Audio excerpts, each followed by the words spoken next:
Okay, so as the Red Sox continue to look for traction here, try to gain some momentum in the 2026 season, and I refuse to believe that they will until they can win multiple series in a row, 3 out of 4, 4 out of 5, you get the idea.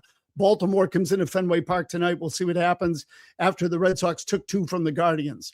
But one of the things I want to get to, because I find all this stuff fascinating. I grew up in an age where baseball was relatively simple. Home runs, RBI, you know what a player's value was. Do you keep him? Do you trade him, et cetera?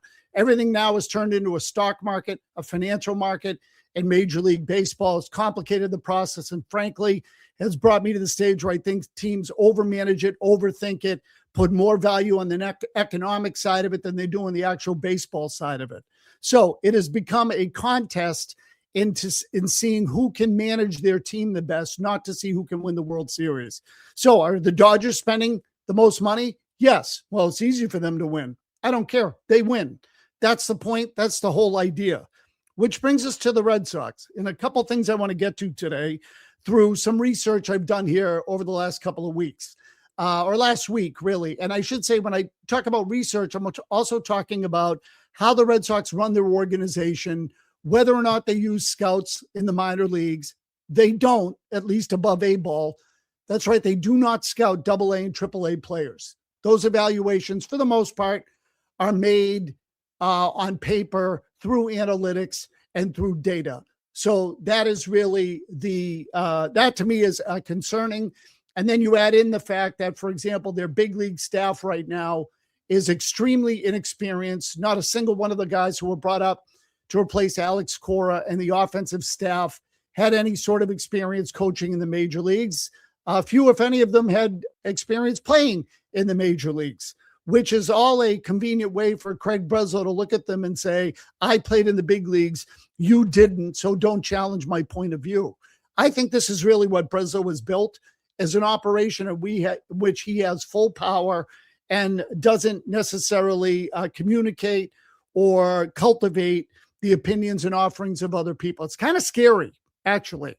So someone pointed this out to me recently, that things really started to change in the Red Sox organization, obviously after the departure of Dave Dombrowski. But this specific example should give you some idea as to how the Red Sox operate in this day and age. Prior to the 2021 season, and this was under Chaim Bloom. Remember, this is after the COVID year.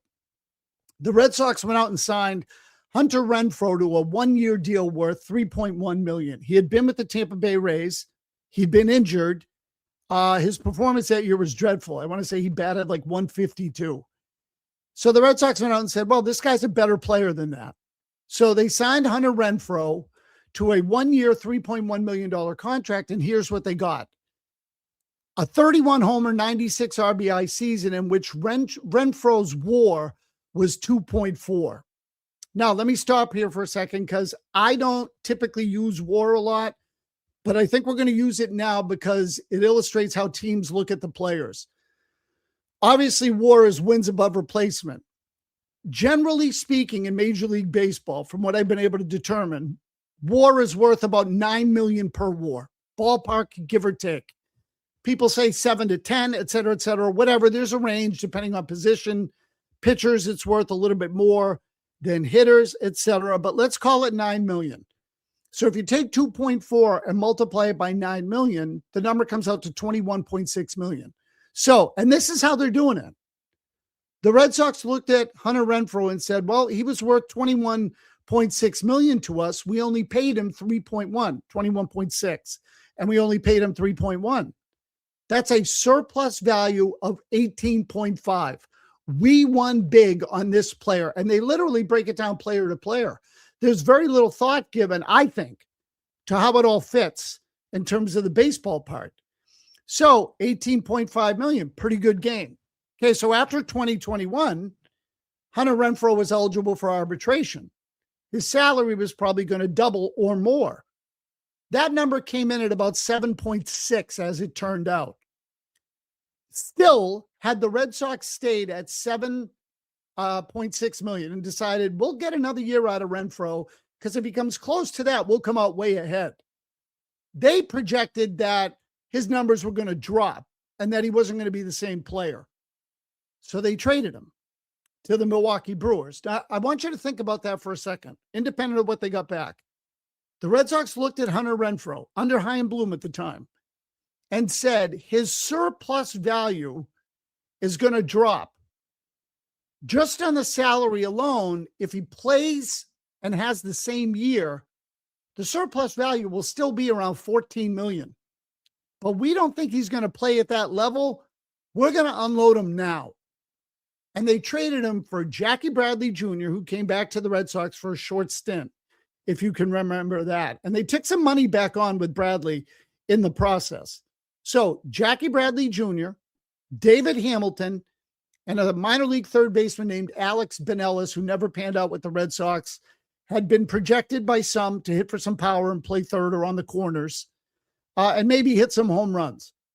They got nothing out of Benellis. They didn't get much out of Hamilton, and they got nothing out of Bradley. Hunter Renfroe went to the Milwaukee Brewers. Now, again, a smaller mid-market team, the Brewers, who said, we'll pay the 7.6. We think this guy could actually help us. If he's healthy, he's a pretty good player. So what happened? Renfroe got traded. The Brewers got their hands into him. And as has happened more frequently this year, he produced. The WAR stayed the same. The value stayed the same. Surplus value was $14 million. That's a good deal for the Milwaukee Brewers. And so the Red Sox lost Renfroe, lost his production over what really amounted to $4 million, because the salary just went from 3.1 to 7.6. Call it 4.5 if you want. And they still would have had a huge gain by keeping the player on their roster, because he was a $21.5 million player for those 2 years, and they cut loose. More importantly, they misevaluated the players that they brought over, meaning Bradley stunk, Hamilton never turned into anything, and then obviously Benellis never made it to the big leagues. So suck. But this is basically what they're doing. They're playing commodities. We're going to sell when it's higher, buy when it's lower, swap them off, gain value there. That's how we're going to build our baseball team, with very little thought to, again, the human element to it, how the pieces fit together, how the presence of one player can affect another player. All of a sudden, if you have two big bats in the middle of the lineup, the pressure decreases and everybody else becomes a little bit better. The Red Sox have lots of examples of guys in their history that have had a ripple effect on the lineup. And let me give you one that we all overlook. In 2018, the Red Sox are coming off a 2017 season where they had been knocked out of the playoffs for the second year in a row. So when the Red Sox were building with their young core in the mid-2010s, 2015, they started to play better at the end of the year. 26, they signed David Price. He wasn't good enough to get him over the hump. So then Dombrowski went out and traded for Chris Sale. He wasn't good enough to get him over the hump. He faded at the end of the year, and the Red Sox missed the playoffs. They made the playoffs, got eliminated. 2018, they went out and signed Alex Cora to as a new manager, fired John Farrell, elevated Alex Cora to manager, brought him in from Houston. And here's a move that we all overlook. And I wasn't for it at the time because I was fearful that the player was going to be a bust. JD Martinez came to the Red Sox and performed at an otherworldly level.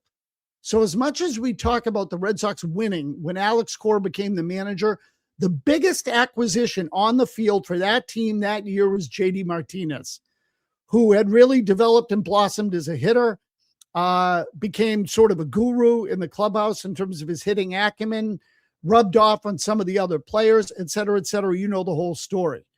So when a guy like Hunter Renfroe played with JD Martinez and was a lesser role at $7 million, he was an enormous gain for the organization. But the Red Sox decided we're going to trade him off. We're going to move off from him. And that's going to be the end of it. And so I guess what I'm saying is this: JD Martinez's surplus value was not as high as some other players might have been, because he was a designated hitter for starters. which is always a lessening element, or it's not as valuable is really what I should say. JD Martinez's WAR in 2018 was 6.7, so it was still quite high. The Red Sox had 43 home runs and 130 RBI. It was an enormous force for the Red Sox that year. I would say over the course of his career in Boston, the number came down in subsequent years. But for that 1 year alone, the ripple effect of his value was enormous. And the Red Sox won the World Series. So was the 1 year worth it? Yes. The answer is yes. JD Martinez ended up being worth it and helped gain the Red Sox a championship. As time went on, the Red Sox started to distance themselves from that sort of marquee star player whose bang might come in a year or two, and then in the other years wouldn't have surplus value. He'd have negative value. So I'm rambling here a little bit, but the point being is the Red Sox are now building roster by playing every player like an individual stock. And the Hunter Renfroe decision years ago was really Mickey Mouse. We're talking a small amount of money for because you were fearful of losing a big gain. It was a really dumb move in retrospect, and they got garbage back from the Brewers, which leads to, again, and I've talked about this a lot, their inability to evaluate players. They have sent away guys who have played well. They brought in guys who haven't been good. Franchi Cordero was another one under Chaim Bloom that in theory might have had more value than what was perceived. And then we got him realized he had no baseball instincts and couldn't play. And David Hamilton was a similar case. Great speed, but generally speaking was looked upon as someone who had no baseball instincts and couldn't play the game. This all brings me to the team's play this year, and something that recently I think illustrates a lack of experience and understanding on the coaching side that has led to some problems that have cost the Red Sox some games. So recently, the Red Sox have had 4 guys thrown out at home plate in close games. And this is, a series of games against the Atlanta Braves, Kansas City Royals, where guys are getting thrown out of the plate with some sort of regularity. And so this year on the bases overall, the Red Sox have been thrown out 20 times, which is 6th most in the major leagues. At home, 10 times, which is tied for 2nd. And I want to focus on that part of it a little bit because Chad Tracy, the interim manager, was asked about this recently. We'll play for you what he said. But they've thrown out 10 times at the plate. And we are now, 55 games, almost 60 games into the season, and they've already been thrown out 10 times at home plate. And a flurry of them came recently when Chad Epperson has been coaching third. Epperson was elevated to the big league staff when Cora was fired and his coaches were fired, at least many of his coaches and loyalists, most of whom on the offensive side were sent packing. Now, Epperson might be a good guy. I have no idea. But coaching third base in the big leagues, he's been a disaster in the first month on the job. So they've had guys thrown out all over the place. Chad Tracy's had to answer for this a lot. The Red Sox have also been thrown out at second base 6 times in baseball, usually trying to extend a single to a double. And that is tied for 6th most. So these are just foolish mental judgment mistakes that are being made either by players with inexperience, coaches encouraging aggressive moves that are hurting the team and that, again, are affecting the team on multiple levels. So someone pointed this out to me. I said a minute ago that the Red Sox have had no scouts in AA or AAA scouting other players, other organizations for the last couple of years or however many years it's been. Again, many teams do it this way, but just to give you a contrast, the Dodgers and Yankees are teams that still scout minor leaguers at AA and AAA. Tampa Bay Rays are another one, and there are plenty of teams that still do it. Most of the ones that do it have the money to do it. The other teams are cutting back. So the Red Sox, instead of operating like the Dodgers and Mets, or rather Dodgers and Yankees, closer to what a big market team would do, have gone the way of some of the more small market teams and just pulled those guys off the road completely and gotten rid of them. So it has gone full bore into analytics And this is perhaps, there was an anonymous quote in a story by Tim Healy at the Globe recently that Theo Epstein was disappointed that the Red Sox had gone so heavily into analytics under Breslow. I wonder if this is what Theo's disappointed about. Theo still believed on some level in quality scouts, quality eyeballs on the minor leagues to be able to augment or offset some of the analytics numbers. You could look at a guy and say, well, yeah, he's got a lot of ability, but he has no real feel or understanding for the game. I would tell you, Jarren Duran's kind of like that. He's a good athlete that is not really a baseball player. It seems to make stupid mistakes. Ceddanne Rafaela has great outfield instincts in tracking the ball, but his game awareness, situational awareness, I think, is relatively poor. So you get the idea. All these things in concert are what make up a player. Here's another one for you. Eric Wedge used to manage the Cleveland Indians, played for the Red Sox in the minors and the majors. He was a backup catcher. Widely regarded as a pretty good baseball guy, is now the Double-A manager of the Los Angeles Dodgers. There are teams that don't have managers in the big leagues that are as good as Eric Wedge. The Dodgers have him in Double-A, just to give you some perspective. Meanwhile, so think of it in these terms. The Dodgers have a former big league manager managing their Double-A team. The Red Sox, as their third base coach in the big leagues, have a Double-A manager. Does that make sense? So it's a total flip-flop.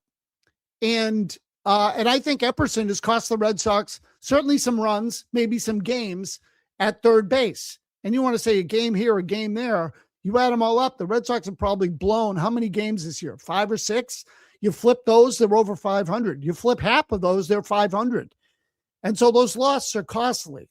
Now, Chad Tracy was asked about Epperson at third base. And this was a comment over the weekend. I can't remember who got thrown out at the plate. It might have been Mickey Gasper, I believe it was. But here was the exchange with Chad Tracy.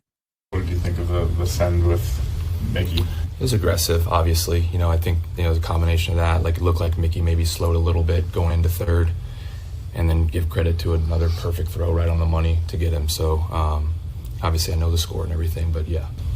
That's obviously, you guys have been throwing to the plate a lot this week. Is it something where tamping down the aggressiveness, do you tip your hat? Where do you kind of... It's probably a combination of both, like there are certain situations where you want to go and you feel like, this could be, the chance, but like, we'll look at it, but, obviously better on both ends, so like, we'll keep looking at it.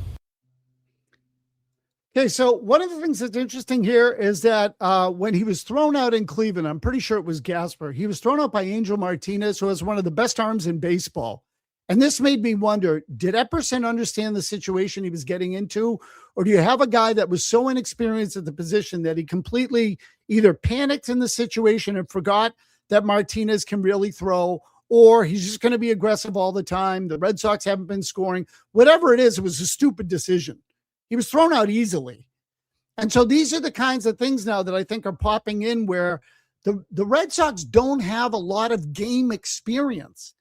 They have a lot of people that don't have a lot of game experience, including Breslow, who was a left-handed specialist and was never on the mound for what?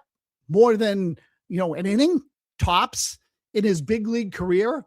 And let's face it, when you're a left-handed specialist, particularly in an era where you could pitch to one batter and be out of the game, you didn't really have to spend much time worrying about all the different situations that pop up in a game. I just think Breslow is in over his head, or has been since he got the job. I think the staff is now in over its head. Meanwhile, you got a bunch of players from the minor leagues who are coming up and swallowed by the big leagues. Marcelo Meyer among them, Roman Anthony among them. Rafaela has played better, but it's been a little while now. Duran's coming out of it now, but has gone backwards, I would say, since 2024. He was pretty good last year, but nowhere near what he was the year before that. And so you get the idea. There's just no real consistency. And on Duran, I would tell you also, he wasn't ready to play in the big leagues when he got to the Red Sox. He had no ability to track a fly ball. His outfield instincts were horrible. And so this is just a common recurring theme with a lot of guys now in the Red Sox organization. And this is where they are. As an organization, they just don't have any sort of real anchors in terms of experience and performance at enough of the levels, and I'm including the coaching staff with it. So anyway, that's might be a little boring to some of you, and you get in some of the economics, but remember the phrase surplus value, and try to remember the inexperience of the coaching staff while the guys are running around their bases like their hair's on fire and getting thrown out at second base and home plate. Ridiculous. Anyway, thanks for watching. Thanks for listening. Breaking Balls will be back later in the week. Appreciate your time. We'll catch you next one.